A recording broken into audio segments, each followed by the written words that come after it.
So ito ay tungkol po sa deworming guidelines. Ano po? So nag-search po ako dito ng deworming guidelines. Tungkol po doon sa reaction lamang po doon tungkol sa nangyaring pagkamatay ng bata na uminom po ng gamot para po sa pampurga. So dito po mas base po dito sa na binigay sa akin ng internet. This is required mandatory parental consent twice a year administration. Usually ginagawa po ito July and January. Ano po, and the direct supervision of trained health personnel. So dito po dati sinasabay po ito sa nutrition month. Nagkakaroon ng kainan, and after that nagkakaroon ng paghuhugas ng kamay, deworming, etc. etc. So na una, kailangan po talagang may parental consent ang ating pong bata, kasi may mga cases na napainom na po ng parents.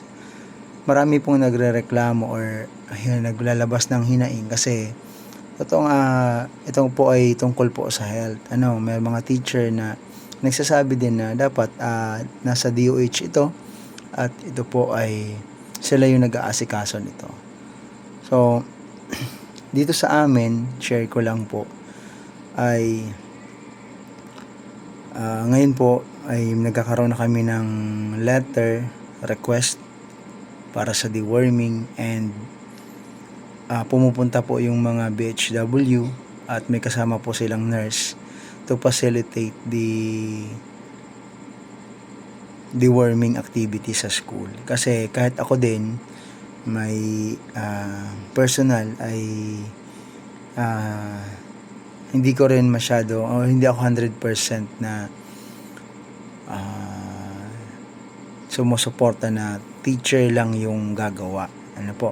So sa amin, gusto ko may talagang meron pong nurse at meron pong mga galing po sa DOH talaga na magbibigay po or mag-aasikaso po ng gamot. And hindi po talaga kami nagbibigay once na walang permit yung bata at sinabi po ng magulang na ayaw niya. So may mga cases naman na kasi kailangan talaga ng bata ng deworming. So hindi ko alam kung anong nangyari doon sa bata na napabalita. So inaalam pa rin po ngayon ang talagang dahilan po noon. So sa amin naman sa DepEd ay kami po ay dapat magtuturo talaga. So kasi teacher nga po kami.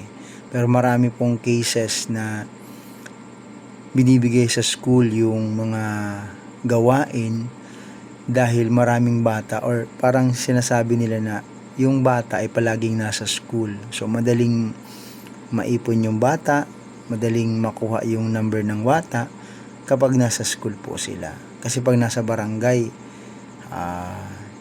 siguro nahihirapan silang mag-ipon ng bata, pero pag nasa school na, intact po yung bata.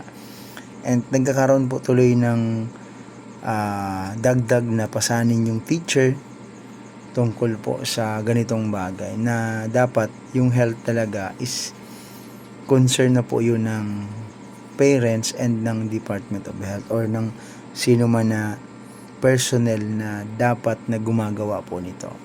So kahit po kami teacher ay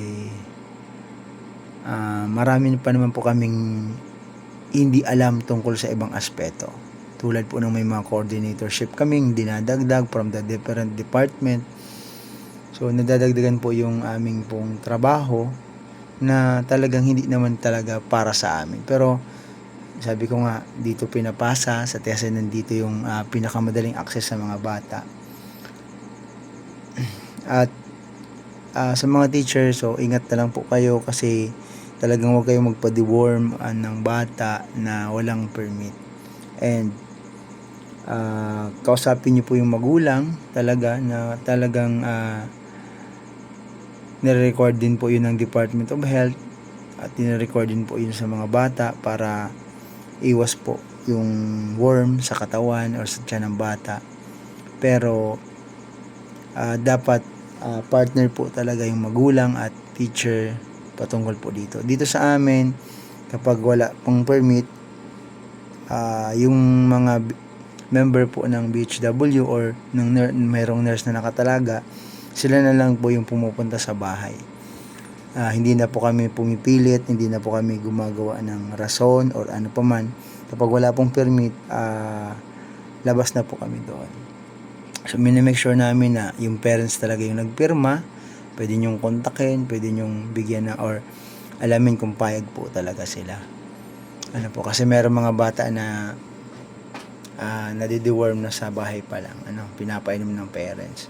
So, at ito yung talagang yan, mandatory po yung pag deworm sa bata.